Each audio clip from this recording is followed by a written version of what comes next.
Everything was perfectly swell.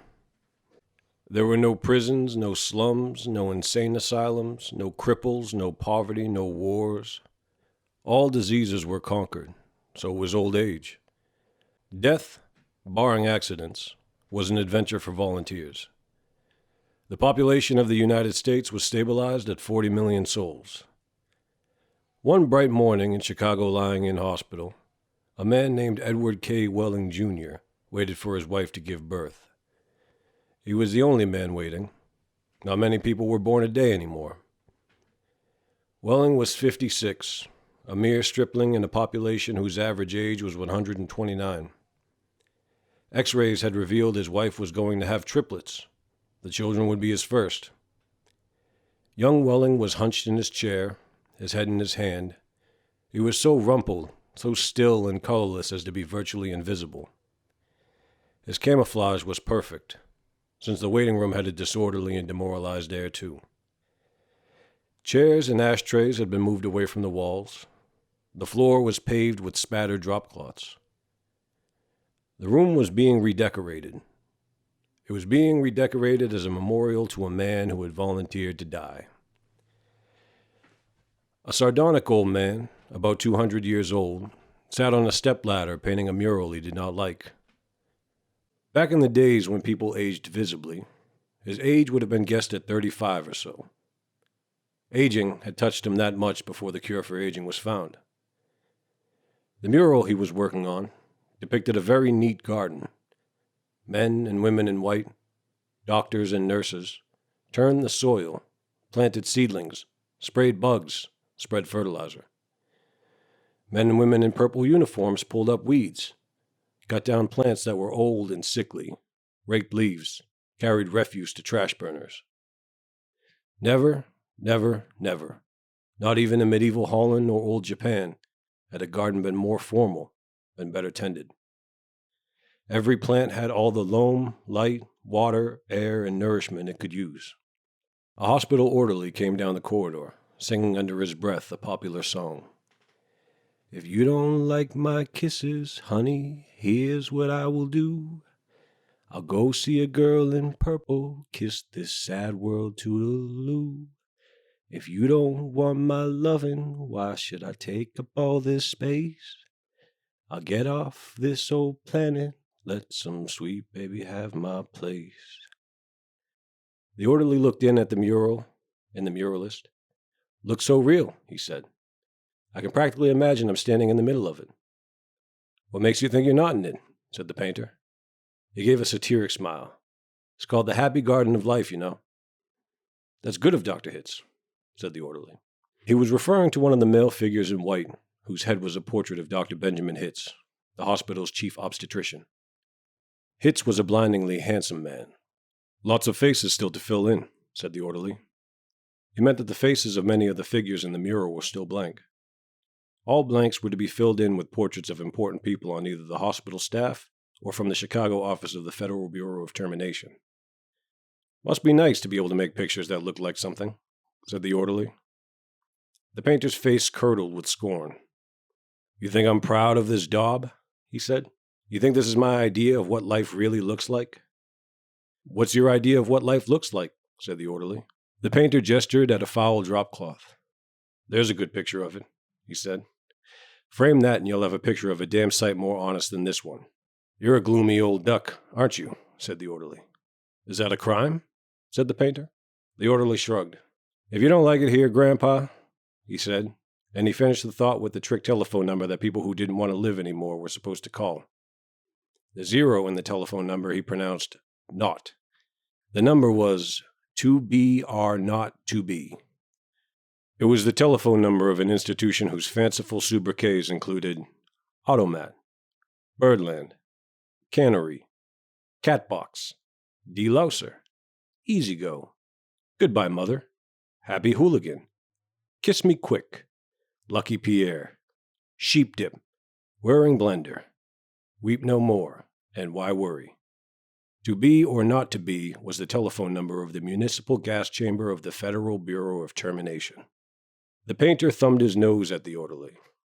When I decide it's time to go, he said, it won't be at the Sheep Dip, "A do-it-yourselfer, eh?" said the orderly. "Messy business, Grandpa. Why don't you have a little consideration for the people who have to clean up after you?" The painter expressed with an obscenity his lack of concern for the tribulations of his survivors. "The world could do with a good deal more mess, if you ask me." The orderly laughed and moved on. Welling, the waiting father, mumbled something without raising his head, and then he fell silent again. A coarse, formidable woman strode into the waiting room on spike heels. Her shoes, stocking, trench coat, bag, and overseas cap were all purple. The purple the painter called the color of grapes on Judgment Day.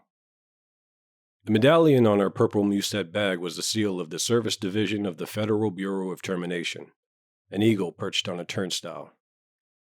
The woman had a lot of facial hair, an unmistakable mustache, in fact. A curious thing about gas chamber hostesses was that, no matter how lovely and feminine they were when recruited, they all sprouted mustaches within 5 years or so. "Is this where I'm supposed to come?" she said to the painter. "A lot would depend on what your business was," he said. "You aren't about to have a baby, are you?" "They told me I was supposed to pose for some picture. My name's Leora Duncan." She waited. "And you dunk people," he said. "What?" "Skip it," he said. "That sure is a beautiful picture," she said. "Looks just like heaven or something." "Or something," said the painter. He took a list of names from his smock pocket. Duncan, Duncan, Duncan. Scanning the list. "Yes, here you are. You're entitled to be immortalized. See any faceless body here you'd like me to stick your head on?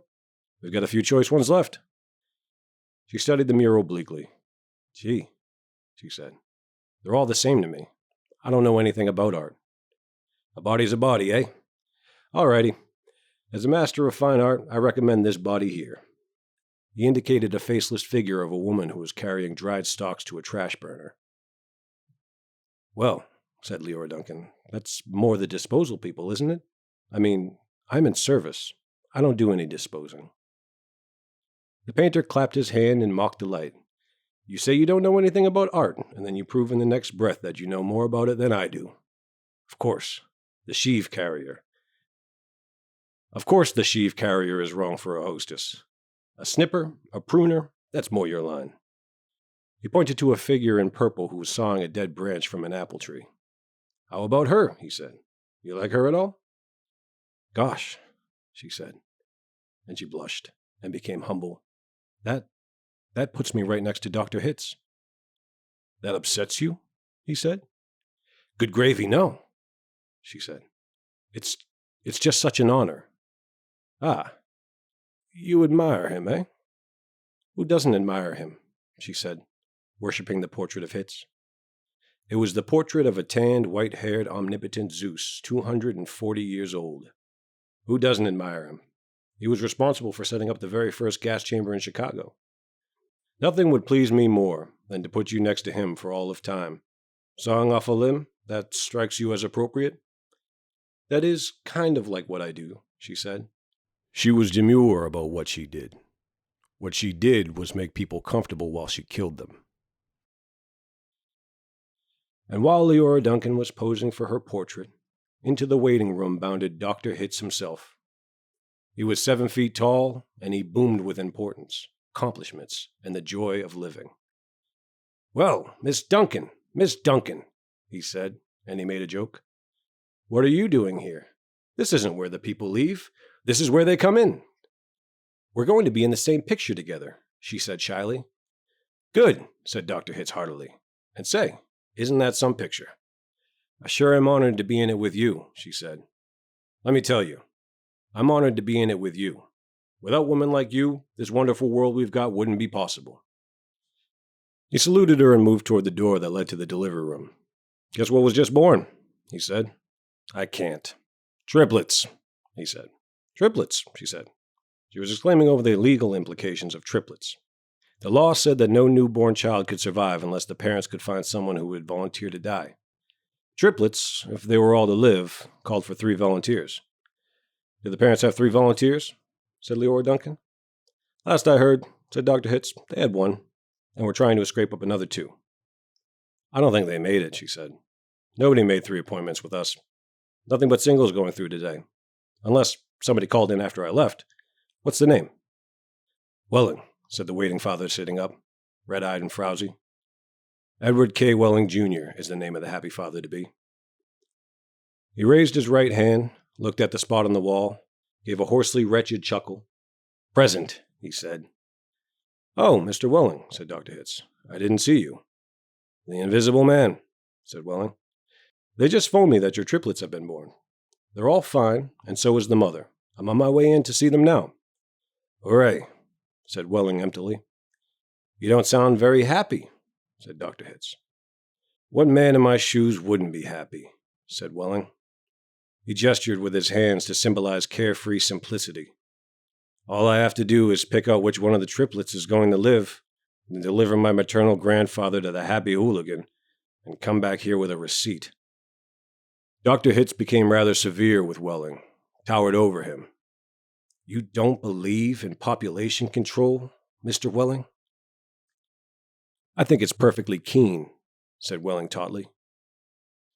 Would you like to go back to the good old days when the population of Earth was 20 billion, about to become 40 billion, then 80 billion, then 160 billion? Do you know what a druplet is, Mr. Welling? Nope, said Welling sulkily. A druplet, Mr. Welling, is one of the little knobs, one of the little pulpy grains of a blackberry. Without population control, human beings would now be packed on the surface of this old planet like drupelets on a blackberry. Think of it. Welling continued to stare at the same spot on the wall. In the year 2000, said Dr. Hitz, before scientists stepped in and laid down the law, there wasn't even enough drinking water to go around, and nothing to eat but seaweed. And still people insisted on their right to reproduce like jackrabbits. And their right, if possible, to live forever. I want those kids, said Welling quietly. I want all three of them. Of course you do, said Dr. Hitz. That's only human. I don't want my grandfather to die either. Nobody's really happy about taking a close relative to the cat box, said Dr. Hitz gently, sympathetically. I wish people wouldn't call it that, said Leora Duncan. What? Said Dr. Hitz. I wish people wouldn't call it the cat box and things like that. It gives people the wrong impression.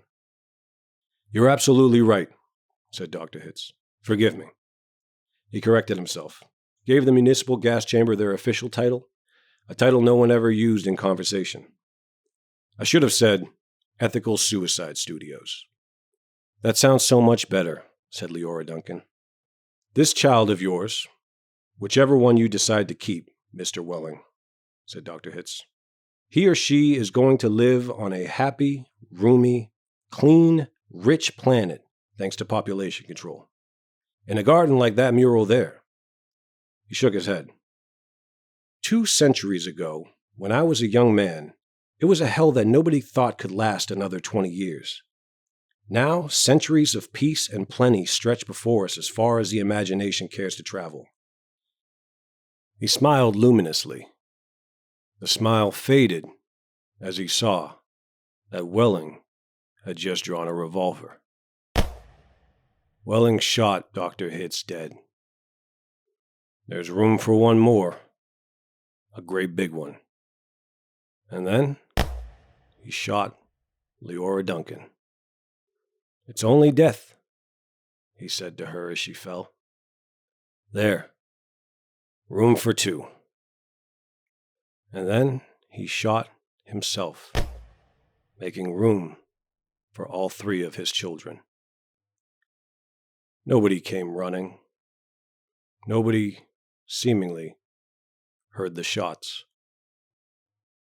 The painter sat on top of his stepladder, looking down reflectively on the sorry scene. The painter pondered the mournful puzzle of life demanding to be born, and, once born, demanding to be fruitful, to multiply and to live as long as possible, to do all that on a very small planet that would have to last forever. All the answers that the painter could think of were grim. Even grimmer, surely, than a cat box, a happy hooligan, an easy-go. He thought of war. He thought of plague. He thought of starvation. He knew that he would never paint again.